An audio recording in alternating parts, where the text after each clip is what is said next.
Standing in front of the two-story house on Maplewood Lane in a quiet Boston suburb, Catherine Martin gazed at the envelope she had just retrieved from the mailbox. The summer morning's sunlight turned her chestnut hair golden, and as the gentle breeze rustled the trees, her expression gradually darkened. The envelope was from her sister, Vanessa Collins. It was the first contact in 4 years. "Mom, I'm going to be late for school." 9-year-old Emma poked her head out the front door, her urgent voice cutting through the quiet morning air.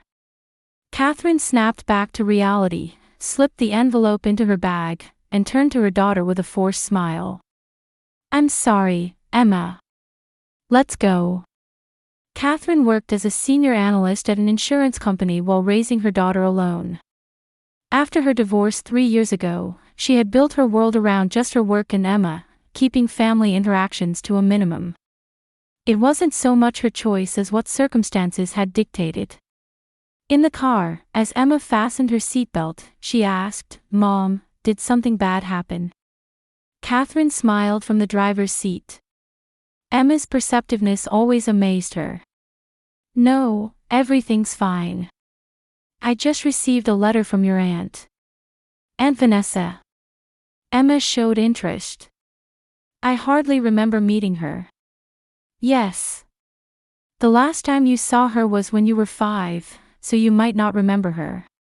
After dropping Emma off at Springfield Elementary School, Catherine took a deep breath and finally opened the envelope in her car. Inside was an invitation printed on thick, expensive paper. "Vanessa Collins and Brian Collins invite you to their housewarming party." The invitation was dated for today. An invitation arriving on the morning of the event itself. That was so like Vanessa. Always sudden, without warning, doing things only on her own terms. Catherine leaned her head against the steering wheel. Her relationship with her sister was complicated. Their mother Judith and father Walter had always given Vanessa special treatment. Vanessa had been a troubled child, problems at school, delinquency, dropping out of college, and numerous failed relationships. Yet her parents always protected her, supporting her financially and emotionally. Meanwhile, Catherine had been the good girl. Excellent grades, college graduate, stable job, marriage. But because she was self-sufficient, she received virtually no meaningful support from her parents. And 3 years ago, when Catherine asked for temporary assistance during her divorce from Michael, her parents coldly refused, saying, "You should solve your own problems." A few months later, Vanessa met Brian, a real estate agent, and their relationship progressed rapidly. Catherine learned about the wedding through an email from her parents. And now, they had purchased a home in an upscale neighborhood. Catherine gave a bitter smile. She had heard from a mutual acquaintance that her parents had provided a substantial financial wedding gift to Vanessa and Brian. Arriving at her office, Catherine sat at her desk and read the invitation again. The party was tonight at 7. On the back, there was a short note in Vanessa's handwriting. "Let's all celebrate a family reunion. Mom and Dad are looking forward to it." Catherine stared at those words for a long time. Family reunion. Deep down, a small part of her still wanted to repair her family bonds. She also wanted Emma to have a relationship with her grandparents and aunt.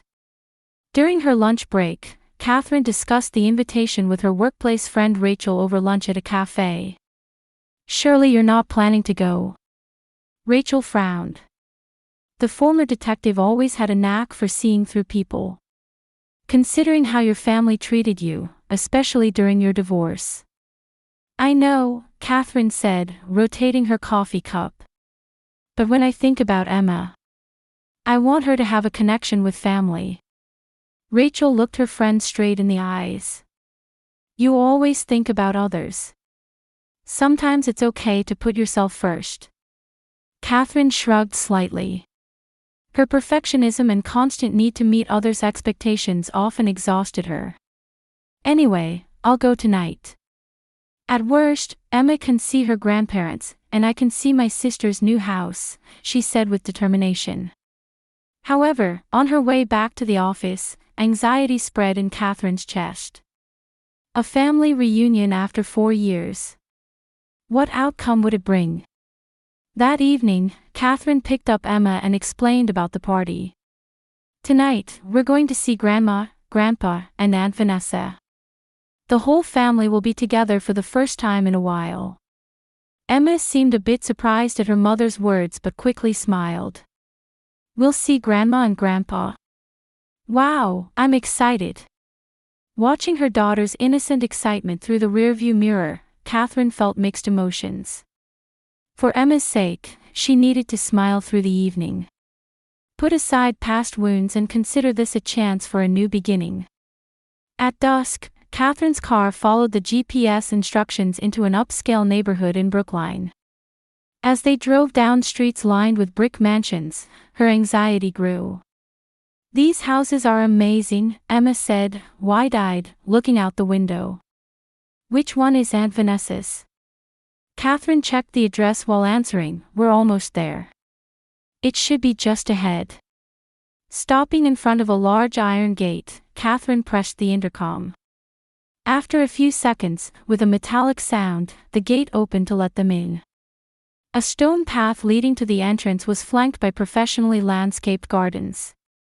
Mom, it's like a castle from a fairy tale. Emma said excitedly. Catherine smiled but was mentally calculating. This house was worth no less than $2 million. Even with Brian's successful real estate business, this property would be out of reach without financial help from their parents. Before they reached the front door, it opened, and Vanessa appeared. Cat! You came. 4 years had passed, but Vanessa's beauty hadn't faded. Her blonde hair was perfectly styled, and her designer black dress fit her slender body perfectly. She rushed to Catherine and gave her a light hug. Her perfume was sweet and overpowering. I sent the invitation, but when you didn't reply, I thought you weren't coming, she said somewhat reproachfully. Catherine looked confused. But the invitation just arrived this morning. How was I supposed to reply? Vanessa's expression hardened momentarily, but she quickly regained her smile.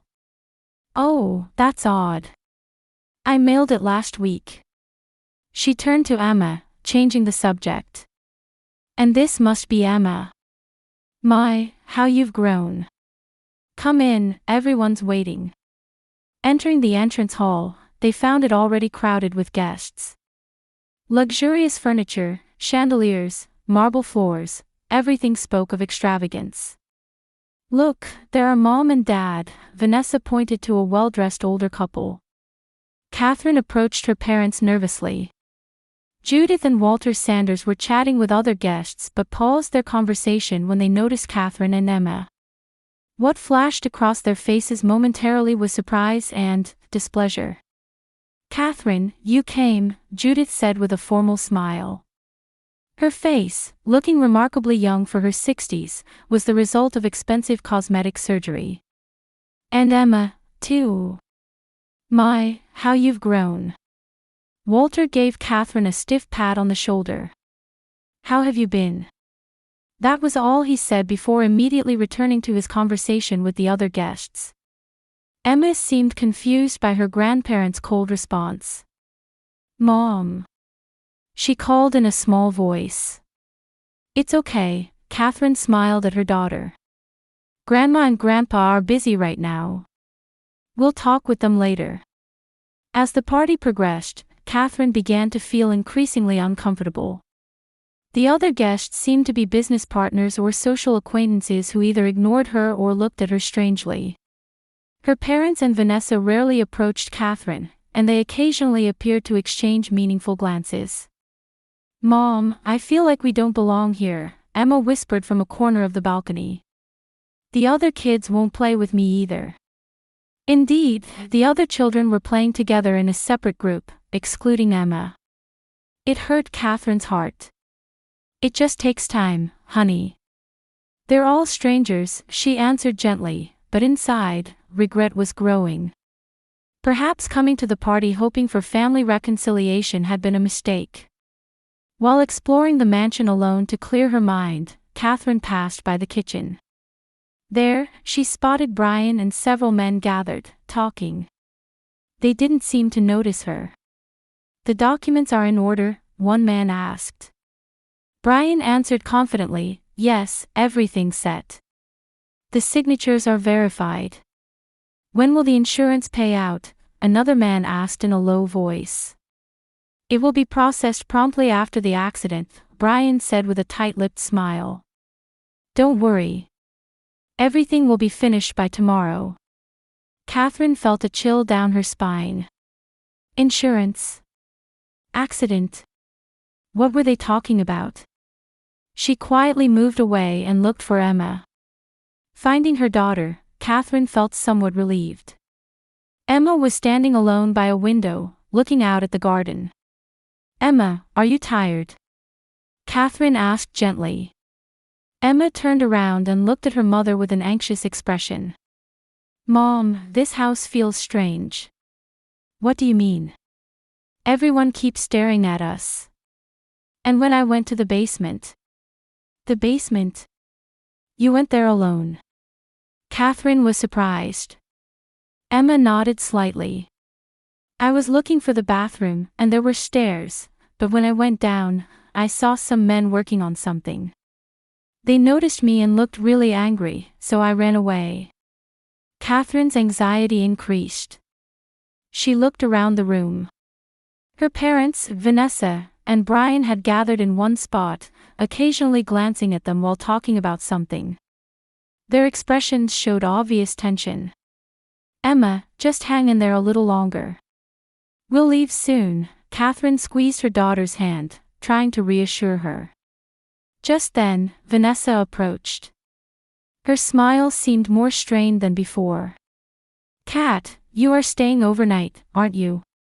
"We have a guest room prepared," she said with unnatural brightness. Catherine was momentarily speechless. No, we weren't planning to stay. I have work tomorrow, and Emma has school." Vanessa's expression darkened briefly. "That's too bad," she said thoughtfully. "But it's late, and you've had drinks, right? It would be dangerous to drive. You should stay." Catherine found something odd about her insistence. If she were truly concerned about safety, she would suggest a taxi. Why was she so insistent on them staying overnight? "It's fine, I've hardly had anything to drink," Catherine answered firmly. "And Emma prefers to sleep in her own bed. I don't want to disrupt her routine." A flash of anger-like emotion appeared in Vanessa's eyes. "I see. But won't you stay and enjoy yourself a bit longer? It's still early." Catherine looked at her watch. It was past 9:30.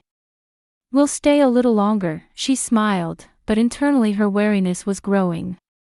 She wanted to leave this place quickly. However, leaving too hastily might seem suspicious.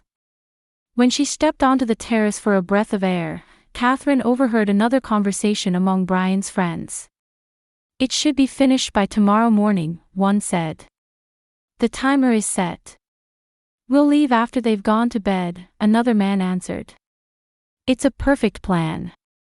As the clock approached 10, the party atmosphere began to change.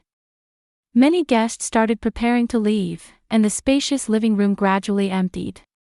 Seeing Emma's tired face, Catherine decided not to prolong their stay any further. "Let's go home now." She placed her hand gently on Emma's shoulder. "You have school tomorrow." Emma looked relieved.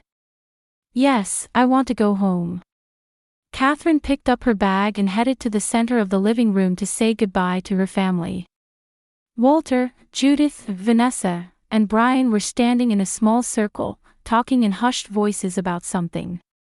They seemed tense. When Catherine approached, their conversation abruptly stopped. "It was a lovely party," Catherine said, pretending to be calm. "We should be heading home now. Emma is tired." All four turned to look at her simultaneously. Vanessa was the first to react. Her face showed surprise, then confusion, or perhaps distress. "Oh, you're still here," Vanessa said. There was obvious tension in her voice. Catherine frowned. "Of course I am. I've been here all along." "What are you talking about?" At that moment, Judith stepped forward and smiled strangely. "Why are you here?" Catherine's confusion only grew. "What do you mean, Mom?" "I came because I was invited to the party." Walter stood next to Judith and crossed his arms. "The party is over now," he said with a meaningful smile playing at his lips. The three exchanged glances and began to snicker. Their laughter had a malicious, eerie quality to it. Only Brian stood slightly apart, looking uneasy and checking his watch. Catherine felt as if her whole body had frozen. Her family seemed to be sharing some secret joke that she couldn't understand. Words caught in her throat, and she couldn't respond. Just then, Catherine felt a small hand grip hers tightly. It was Emma. She turned and looked at her daughter's face. Emma had gone pale and was trembling with fear. "Mom, we need to go now," Emma's voice was shaking. "Something's wrong." Emma's words brought Catherine back to reality. She took a deep breath, trying to regain her composure. "What do you mean?" Catherine asked quietly. Emma lowered her voice even more and answered, "I saw something strange in the basement. There was something like a timer attached to it." Emma looked around cautiously before continuing. "I heard Uncle's friend saying, after they've gone to sleep." The fragments of conversation Catherine had overheard on the terrace came back to her. Talk of insurance, timers, and the words, "after they've gone to sleep." Everything started to connect. An alarm rang in her mind. "I understand." Catherine looked into Emma's eyes and nodded quietly. While maintaining outward calm, Catherine's heart was racing. This wasn't just strange behavior. Some malicious plan was in progress. Her experience as an insurance analyst suggested the worst possibility. Life insurance fraud. Disguised as an accident. She cut off her train of thought. The conclusion was too horrifying to imagine. Turning back to her family, Catherine forced a smile. Showing panic would only heighten their suspicions. She needed to appear calm and act naturally. "Well, we're heading home now." "Lovely house," she said in as normal a voice as possible. Vanessa showed a slight look of relief and returned a thin smile. "Yes, come visit again sometime." "Of course, anytime," Judith joined in. Her eyes weren't smiling. Catherine gripped Emma's hand firmly and started walking toward the door. Behind them, she could hear her family snickering together. Their laughter felt like knives stabbing into their backs. In the hallway leading to the entrance, Brian caught up with them. "Wait, Catherine," he said in a low voice. "Are you really leaving? The roads are dark and dangerous. You should stay here." Catherine turned and looked straight into her brother-in-law's eyes. They showed anxiety and some other emotion, guilt, perhaps. "Thanks, Brian. But I'll be fine. I'm a careful driver," she answered calmly. Brian started to say something but didn't. Instead, he shook his head and only said, "Be careful." When they reached the front door, Catherine again felt the family's eyes on her back. Turning around, she saw Walter, Judith, and Vanessa watching them from a distance.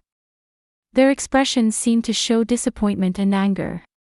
Opening the door and feeling the fresh air outside gave Catherine a sense of relief.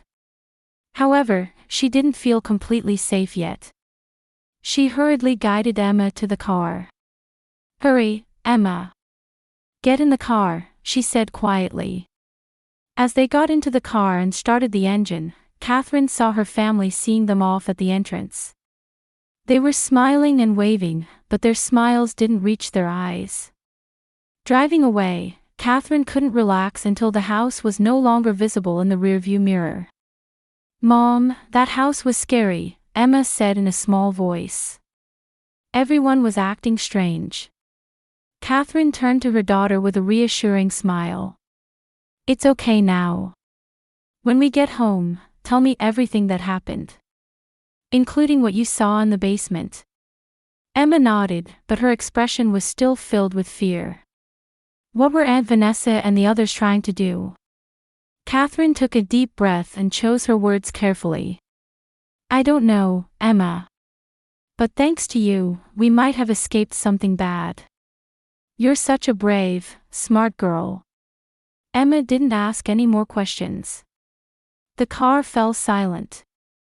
In Catherine's mind, the fragments of information were starting to connect. The talk of insurance, the timer, the words, after they've gone to sleep. And above all, her family's bizarre behavior. What were they planning? When they arrived home, Catherine parked in the lot and carefully checked their surroundings before entering the house. Nothing seemed unusual, but her vigilance remained.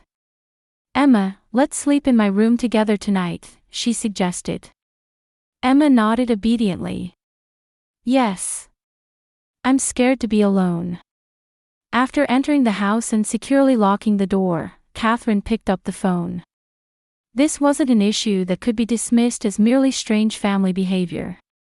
She needed professional help. Rachel, I'm sorry for calling so late, she called her friend. I need to talk. About what happened at the party tonight. On the other end of the line, the former detective Rachel responded in a serious voice. What happened? Tell me. Catherine took a deep breath and began. This might sound unbelievable, but... After hanging up, Catherine looked out the living room window at the night outside. It was a quiet night. But her heart was storming like a tempest. Tomorrow, she planned to go to the police. And she intended to uncover the truth about what her family had been planning. Emma had already fallen asleep in Catherine's bed. Catherine watched her daughter's sleeping face, resolving to do anything to protect her. Accepting the reality of her family's betrayal was painful, but Emma's safety was the top priority. I will protect you, she whispered softly to her sleeping daughter. No matter what.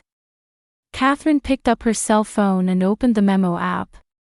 She needed to record everything that had happened tonight in preparation for tomorrow's police visit. And she also needed to check her insurance policies. If her instincts were correct, there would be some anomalies there. The next morning, Catherine woke up early and gently woke her daughter. Emma seemed to have been troubled by nightmares all night. Emma, let's skip school today, Catherine said gently. We have an important errand to do together. Emma looked at her mother's tense expression and nodded silently. After breakfast, as arranged with Rachel, Catherine took Emma to the police station. Rachel was waiting in front of the station. She hugged Catherine tightly as soon as she saw her. I couldn't sleep after hearing your story last night, Rachel said with a serious expression. I've arranged for you to meet Detective Michael Donovan. Detective Donovan, a solid-looking man in his mid-40s, was Rachel's former colleague. He led the three to a small conference room and listened intently to Catherine's story. Emma also explained in detail what she had seen in the basement. There was a black box with a timer attached to the gas pipes, Emma said nervously. Then I heard the men who were drinking saying things like, after they've gone to sleep, and, distribution of insurance money. Taking notes, Detective Donovan turned to Catherine.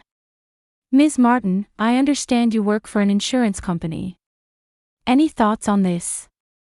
Catherine took a deep breath and answered carefully, after my divorce, I took out a life insurance policy for my daughter. In case something happened to me, so Emma wouldn't be left without resources.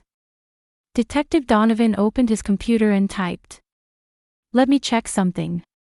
A few minutes later, his expression hardened. Ms. Martin, it appears there was an application to change the beneficiary on your life insurance policy last month. Catherine leaned forward in surprise. What? I never submitted such an application. The application states that the beneficiary was changed to Vanessa Collins, and it has your signature. Donovan turned the screen to show her. Catherine looked at the signature and felt the blood drain from her face. This is not my signature. It's a forgery. Detective Donovan's expression tightened, and he gave instructions to an officer in the room. Please request a search warrant for the Collins residence. Also, contact the life insurance company and check the details of this application. The next few hours passed in a blur. The police searched Vanessa's house and discovered a timing device attached to the kitchen gas pipes and a system to introduce sleeping drugs into the guest room air conditioning. The plan was that if Catherine and Emma had stayed overnight, they would have died of gas poisoning while deeply asleep from the drugs. Simultaneous with the search, Vanessa, Brian, and surprisingly, their parents were arrested. They were taken to the police station and questioned in separate interrogation rooms. At Detective Donovan's suggestion, Catherine entrusted Emma to Rachel and remained at the station. Do you want to confront them? The detective asked, and Catherine nodded without hesitation. She met her mother first. Judith sat in the interrogation room chair, with no trace of her former elegance. Her makeup was smeared, and her face showed signs of fatigue. Why? Catherine asked in a trembling voice. A simple question, but it contained the accumulated hurt from childhood. Judith raised her face and answered through tears, you succeeded on your own. But Vanessa kept failing even with everything we gave her. We had to protect her. To the point of trying to kill me. Catherine's voice was cold. That wasn't the original plan. Judith lowered her face. We just needed money to help Brian's business. We were going to borrow your insurance money. But Brian said the insurance wouldn't pay out while you were alive. So. Next, she faced her father. Walter couldn't raise his face and kept staring at the floor. I had invested our retirement funds in Brian's business, he confessed in a tired voice. His real estate development ventures kept failing, and we lost everything. We had no choice but to rely on them. Finally, Catherine confronted Vanessa. Surprisingly, her sister's eyes showed hatred. It's your fault, Vanessa said in a low voice. Always perfect, independent, successful. Our parents' true affection was for you. No matter what I did, they only saw you. I thought if you were gone, everything would be mine. Catherine was speechless at her sister's words. The jealousy she had felt was completely reversed. Vanessa, I always envied you. Our parents adored you and forgave you everything. No matter how hard I tried, they never noticed. Vanessa's expression wavered momentarily but quickly closed off. It's too late now. Thanks to you, our lives are ruined. After the interrogations, Catherine returned to Detective Donovan's office, looking exhausted. The detective offered her coffee and quietly said, the evidence is sufficient. They will be charged with attempted murder and insurance fraud. Catherine gazed out the window. Dusk was approaching, and shadows were beginning to fall on the city. How is Emma? Rachel took her to her home. She's safe, Detective Donovan answered kindly. Catherine nodded. Thank you. I want to go home. I want to see my daughter. Before leaving the station, Catherine passed Brian in the hallway as he was talking to his lawyer. He briefly met Catherine's eyes, then lowered his gaze. His expression showed genuine remorse for the first time. Catherine, he began but lost his words. Catherine said nothing and walked past him. She didn't have the emotional capacity to forgive right now. Her heart was torn apart by the reality of her family's betrayal. But one thing was certain.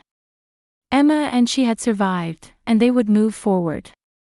In the car heading home, Catherine checked the messages on her cell phone. It was from Rachel. Emma is safe. Dinner is ready. We're waiting for you. Catherine smiled. Even without blood ties, she had a real family. Rachel and Detective Donovan and his family, whom she had met during this ordeal. Her colleagues at work. These were people who had extended their hands in difficult times. When she arrived at Rachel's house, Emma ran out from the entrance and hugged Catherine. "Mom, are you okay?" Emma's eyes were wide with concern. Catherine held her daughter tightly and kissed the top of her head. "I'm fine. Thanks to you, we're safe. You're such a brave girl." Emma relaxed in her mother's arms, feeling secure. "I'm not scared anymore. We're together." Catherine nodded and gently stroked her daughter's head. "Yes. We'll always be together. No matter what." Rachel had prepared a warm dinner and was waiting. The three of them sat around the table, spending time like a family. The topics were intentionally kept light, and Emma's laughter filled the room. That night, after putting Emma to bed, Catherine and Rachel discussed the future over wine in the living room. "The trial might drag on," Rachel said realistically. "But the evidence is clear. They'll receive appropriate punishment." Catherine said quietly, rotating her glass, "I thought I had lost my family, but maybe I never had one to begin with." Rachel took her friend's hand. "You have Emma. And you have us. That's real family." One winter day, a year after the incident, Catherine's face showed quiet relief as she descended the steps of the Boston Central Courthouse. The final verdict had been delivered. Vanessa and Brian each received 15-year prison sentences, and her parents were sentenced to 8 years for conspiracy. The trial process had been mentally exhausting. Catherine had taken the witness stand multiple times, describing the events of that night and Emma's courageous actions. "If my daughter hadn't noticed, we wouldn't be here today," her words moved the jury. Outside the courthouse, Rachel was waiting for Catherine. The two embraced silently. No words were necessary. "How's Emma?" Catherine asked as they got into the car. "She's doing well. She's baking cookies with Mrs. Donovan," Rachel smiled. "That child is really strong." Catherine also smiled. Emma had recovered surprisingly well from the incident. Of course, she was still troubled by nightmares occasionally, but thanks to therapy, she was gradually overcoming her fears. In the car heading home, Catherine gazed at the snowy landscape outside the window, reflecting on the past year.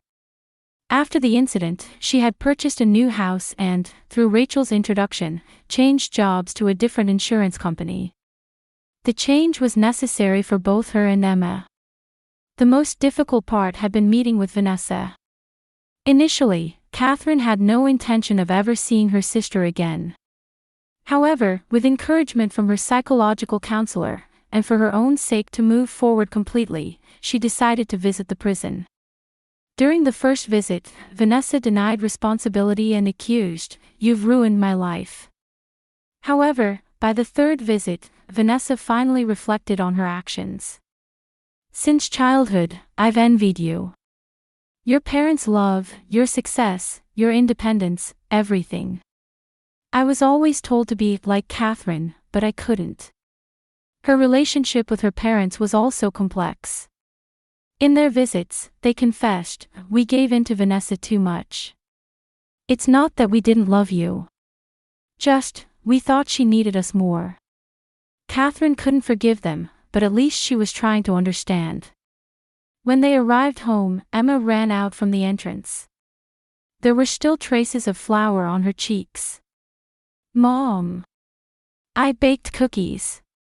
Catherine hugged her daughter. "They smell delicious. How was your day?" Inside the house, Detective Michael Donovan, his wife Lisa, and their 2 children were waiting. The scent of freshly baked cookies wafted from the kitchen. Over the past year, they had become important people in Catherine and Emma's lives. "How was the verdict?" Donovan asked quietly.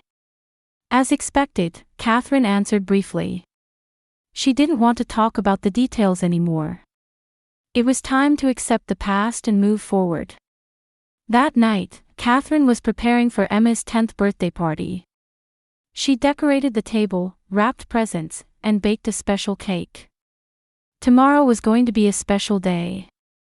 After Emma fell asleep, Catherine went out to the terrace and looked up at the starry sky. In her heart, she felt like she had completed a long journey. The pain might never completely disappear, but a new life had begun.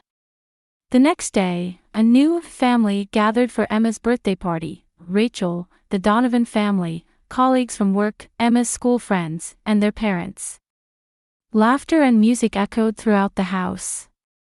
After blowing out the candles on the cake, Emma sat next to Catherine and said in a small voice, "Mom, that day when I pulled your hand at the party, I was so scared. But when you looked me in the eyes and said, 'I understand,' I knew we would be okay." That's what real family is, isn't it? Catherine embraced her daughter, grateful for their new life surrounded by their new family. She answered gently, "Yes, Emma. What's more important than blood ties is caring for and supporting each other. A true family doesn't turn their backs in times of crisis but stands by your side." Outside the window, the first rain of spring began to fall quietly. A sense of a new season, a new beginning, spread in Catherine and Emma's hearts.